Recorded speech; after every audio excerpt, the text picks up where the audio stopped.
পানি কোনোদিন দেখি নাই এই শালদার মধ্যে। মানুষের বাড়ি ঘরে পানি ঢুকিয়ে গড়তে পারতেছে না, খাইতে পারতেছে না, চলতে পারতেছে না।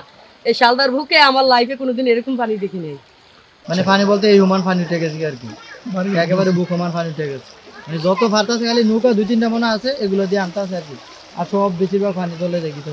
বিগত দিনে আমাদের অনেক পরিকল্পনার ভুলের এই মাসুল আজকের এই বন্যা। Redmi 13 স্টাইল বানাই দুনিয়া কাঁপায়। যে বন্যার কারণে আমার জন্মের পরে আমি কখনো এরকম দেখি নাই। আমার যারা বয়স আরও বেশি ওরাও বলছে যে এরকম অবস্থা দেখে নাই। আমার দৃষ্টিতে বিজয় নদী আজকে মনে হয় 50 বছর খনন হয় নাই, শালদা নদী 50 বছর খনন হয় নাই। কিছু ব্রিজ হয়েছে, গার্ডারগুলি অনেক মোটা করছে, ব্রিজ ন্যাচা করছে।